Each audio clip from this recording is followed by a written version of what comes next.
Հերթական իշխանական վախերի ցուցադրման շոուն է։ Առաջին օրից հայտարարել ենք, որ այս իշխանությունը ունի աննկարագրելի, անբնական վախ Սամվել Կարապետյանից, որովհետև Սամվել Կարապետյանը իր կյանքով ապահովել է մի բան, ինչպես կարելի արժանապատիվ ապրել եւ հայ տղամարդու գյուղում ծնված, գյուղում մեծացած հայ տղամարդու կերպարը, իմիջիալոց, որի կարիքը այսպես շատ ունենք։ Եվ երկրորդը, ինչքանով որ ես տեղյակ եմ, չասեն հիմա փաստաբանները դեռ բան չեն հայտարարել, բայց ինչքանով որ ես տեղյակ եմ, հերթական շինծու ոչ իր հետ կապ ունեցող գործը, այսինքն 3-րդ, 4-րդ, 5-րդ կապով գտել են իրենց կարծիքով ինչ-որ բան, որը կարող է կպնել Սամվել Կարապետյանին։ Նկատի ունեք դրվագը, որը ավելացվել, այսինքն փոփոխված մեղադրանք։ Այո, եւ ներողություն եմ խնդրում, եւ այստեղ մի շատ կարեւոր հանգամանք, ես ուզում եմ, որպեսզի մեր բոլոր հայրենակիցները, ովքեր լսում են, ուշադրություն դարձնեն մի բանի վրա։ Սամվել Կարապետյանը մի անգամ ասել եմ, կրկնում եմ, երևի թե այդպիսի հաշվարկ գոյություն չունի, ինչքան բարեգործություն է արել, բայց այս պահին էլ դեռ իր կարծիքը չի փոխել, որ բարեգործությունները չպետք է բարձրաձայնվեն։ Այսինքն ստացվում է իրենց խելքով, իրենց կարճ խելքով, որ Սամվել Կարապետյանը պատրաստ է շատ մեծ բարեգործությունների, բայց այստեղ ինչ-որ փողերի լվացումով զբաղվում, մի քիչ ծիծաղելի է, չի կարելի, այսինքն բաներ կա, որոնք որ լսելն անգամ զզվելի։ Այսինքն այնքան անհիմնավոր են եղել պարոն Ղազարյան այն նախկին մեղադրանքները, որ նորեն են, փորձում գտնել, որպեսզի ունե դատարանին ինչ-որ մի թղթով համոզել։ Տեսեք, իմ կարծիքով առաջին հոդվածը, որ դրվել է սահմանադրական կարգի տապալման կոչը, միջին ծանրության արարք է։ Այսինքն այդ արարքով ընդհանուր նորմալ դատարանի պարագայում կալանք չի։ Նույն կալանք կարելի է տալ, բայց չեն անում։ Հիմա պատկերացրեք մի իրավիճակ, որ մեկ անգամ տվեցին, երկրորդ անգամ այստեղ դատարանը որոշեց, որ այդ փողերի լվացումով գործը հիմնավոր կասկածով, որը ընդհանրում այո, որ չի կարող, երկրորդ անգամ տվեցին նույնով, երրորդ անգամ երկարացնել կալանքի ժամկետը սահմանադրական կոչով, հիմա դուք պատկերացնում եք, այսքան ինչքան մարդ կա կանգնած։ Բոլորը գոռում են, այո, ես էլ եմ միշտ ասել, հիմա կրկնում եմ, մենք մեր ձևով մասնակցելու ենք այդ ամեն ինչին, այսինքն ցիտում եմ Սամվել Կարապետյանին։ Ճիշտն ասած, ընդհանրապես վախ չունենալն էլ ինչ ասում, իմանության նշան է, բայց այս պարագայում չեմ վախենում, ինչի համար, որովհետև երբ որ մարդու խիղճը մաքուր է, երբ որ մարդը իր պետության կամ իր քրիստոսի հավատքի նկատմամբ կատարվող ոտնձգություններին դեմ է կանգնում, կարծում եմ նորմալ մարդը չպետք է վախ ունենա։ Պարոն Ղազարյան, այս համատեքստում տեսնում ենք, որ Ռոմանոս Պետրոսյանը պարբերաբար փոքր այսպես հաշվետվությունների տեսքով ներկայացնում է հեծում իրական, այսպես իր ասելով, իրական օբյեկտիվ վիճակը, ձեր դիտարկումները նախ այդ գրառումներին, բացահայտումներին եւ այլն, եւ հաջորդիվ նաեւ արբիտրաժի որոշման հետ կապված, որ այդպես էլ չկիրարկվեց Հայաստանի Հանրապետությունում, տարբեր այսպես պնդումներ, պարզաբանումներ եղան պաշտոնական, բայց մենք տեսանք, որ այս հարցում Հայաստանի Հանրապետությունը դարձյալ խնդիրներ ունի, ԶՊՄԿ-ի վերջին օրինակը, Ոլնորտ ընկերության հայտարարում է ներկայացվել պահանջը 1.5 միլիարդ դոլար։ Խնդրեմ սրա համատեքստում անդրադառնանք նաև հեծիների։ Եթե հիշում եք, 1-1.5 ամիս առաջ ես առաջարկեցի, որպեսզի կազմակերպվի բանավեճ, քննարկում, անունը թող իրենք դնեն հմեկով ուղիղ եթերով։ Ես, հանձնաժողովի նախագահ Մեսրոպը եւ կառավարիչը։ Եկեք ֆիքսենք, որ ամիսուկեսը որևէ լուրջ չկա, ես այդ էջ ուզում եմ փակել, ուղղակի ֆիքսելով, որ վախեցան, չեկան, որովհետև երբ որ բաց ես թողում, իրենց թվում է, թե դե բաց է, մի օր կհամաձայնվենք, մի օր չենք կարող, ֆիքսում ենք, որ վախեցան, փակում ենք։ Երկրորդը, եթե մարդ բան է ունենում ասելու, իր էջով չի նստում գրում,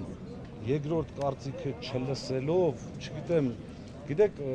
տարիներ շարունակ մենք պայքարել ենք նման երևույթների դեմ։ Հիմա արդեն 3 ամիս է իրենք են կառավարում։ Եվ այսօր բերում ասում են, գիտեք, ինչ ստեղ սենց եղել, ընդեղն հենց եղել։ Նորից կրկնում եմ, յուրաքանչյուր իրենց գտած այսպես արատավոր երևույթ, որտեղ մենք տարիներով պայքարել ենք եւ հաջողության ենք հասել հաշվի առնելով այսօր հեծի վիճակը, եթե իրենք մաքուր լինեին, իրենք կներգրավեին սեփականատիրոջ ներկայացուցիչներին։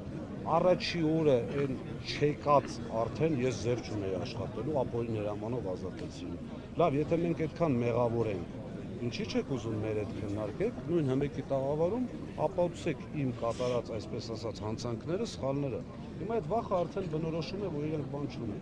Պարոն Ղազենյան, ներողություն շարունակեք, նաև այդպես արբիտրաժների հետ կապված այդ դիտարկումներ արեցի։ Հայաստանի ներդրումային վիճակը ինչպես է քեզ գնահատում, որպես ժամանակին ամենամեծ այսպես մասնավոր ընկերության ներկայացուցիչ եւ ինչպես է գնահատում այս մոտեցումը, այս արբիտրաժային այս գործերի վերաբերյալ Հայաստանի Հանրապետության մոտեցումը։ Եթե իշխանությունը սիրի իր երկիրը եւ իրեն խիստ ժամանակավոր չհամարի, յուրաքանչյուր իշխանություն է ժամանակավոր, բայց պետք է քո երկիրը սիրես եւ չանես այնպիսի քայլեր, որի արդյունքում կտուժի քո երկիրը։ Հիմա այս պարագայում, ինչպես բազմիցս նշել եմ, իրենց արդարության նախարարը մի անգամ չկարողանալով չկրկնել իրենց ղեկավարի ասածը, որ պետականացվելու, այդպիսի հասկացություն ուղղակի չկա, ասաց, որ գերակաշահով է լինելու եւ փոխհատուցում է տալու, այսինքն միջազգային կառույցների կողմից գնահատված ընկերության գումարած 15%, գերակաշահը դա է ընդհանրում։ Իսկ դա նշանակում է մի քանի 100 միլիոն դոլար պետք է վարկային պարտավորությունները վերցնեն պետական երաշխիքով եւ մի քանի 100 դոլար վճարեն Սամվել Կարապետյանին, այսինքն ստացվում է մի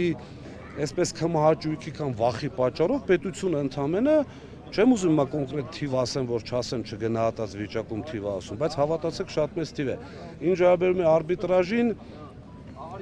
այս քայլերով արդեն նվազել են միջազգային ներդրումները, ավելի են նվազել, որովհետև կրկնում եմ, չի կարող նորմալ գործարար, որը միջև իր ներդրում կատարելու ուսումնասիրում է տվյալ երկրի օրենսդրությունը, ուսումնասիրում է տվյալ երկրի իշխանությունների պահվածքը, չի գալու այստեղ ներդրում անի, հավատացած եղեք, բացի մեր կողմից այսպես թշնամի համարված երկու երկրներից, որովհետև նրանք փորձելու են բերեն այդ գումարը դնեն ստեղ, գումարով ազդեցության լծակներ վերցնեն։ Ոչ մեկ այլևս չի անում։ Զուգահեռ իրականությունում կարծես այս ներսի գործարարներին են փորձում ակտիվացնել, էկոնոմիկայի նախարարն է հանդիպումներ կազմակերպում, ասում են նախընտրական ինչ-որ իրենց կշիռ ունեցող մարդկանց փորձում են ներգրավել։ Նրանց արդյոք այդ գործարարները այս ռիսկերը չեն տեսնում, ներսի գործարարների մասին է։ Գիտեք, իմ շփումներն էլ քիչ չեն, շրջապատել Փարքաստու քիչ չի եւ ես ճանաչում եմ եւ աշխատել եմ եւ շարունակելու եմ աշխատել եւ մտերմություն անել Հայաստանի ամենախոշոր գործարարի պարոն Կարապետյանի հետ,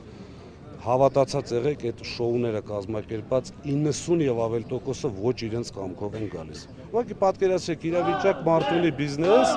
ինչ են անելու։ Չգալու դեպքում լծակներ են կիրառելու մարդկանց պատժելու։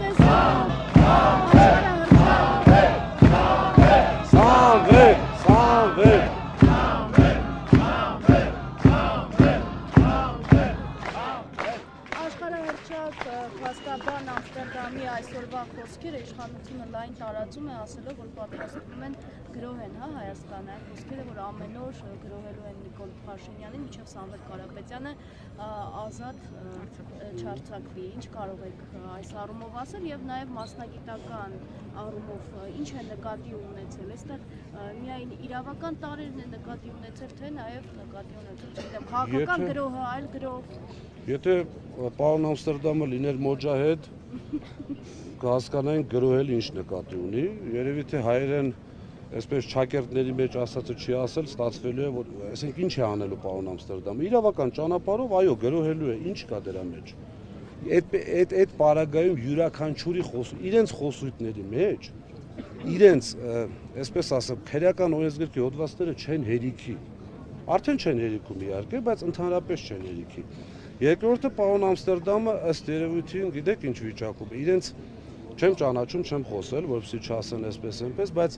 իմ կարծիքով լինելով ուժեղ իրավաբան, լավ իրավաբան, բազմաթիվ պրակտիկայում փորձեր ունենալու եւ չի տեսել այսպիսի բան եւ մարդու մոտ հասկանալու խնդիր է։ Նորմալ է, չէ՞, երբ որ մարդը 30-40 տարի զբաղվում է փաստաբանությամբ եւ այսպեսի աբսուրդ չի տեսել։ Դե այսինքն այսպեսի աբսուրդ չտենալով այդ մարդու մոտ արդեն, գիտեք, մեկ-մեկ ինձ մոտ էլ հարցազրույցների ժամանակ Փարքաստու բարապաշարս փոքր չէ, բայց իմ մոտ էլ է վերջանում եւ սկսում ես արդեն ինչ-որ փորձում ես կառավարել, բայց սկսում ես արդեն ոչ։ Մամուլը, այո, եթե ավարտեցիք, մամուլը գրում է, որ հետի աշխատակիցներին չեն թողնում մասնակցել այս եւ նմանատիպ այլ հավաքների, միջոցառումներին։ Դուք որպես հետի նախկին տնօրեն նաեւ վստահաբար ինչ-որ կապեր եք պահպանում, կան ասեկոսներ ձեզ հասնում են խոսակցություններ այդպիսի դեպքերի իրավացի լինելու մասին։ Քիչ առաջ այստեղ հետի անվտանգությունից էլ մարդիկ են եկել են գույքագրեն, թե ովքեր են եկել։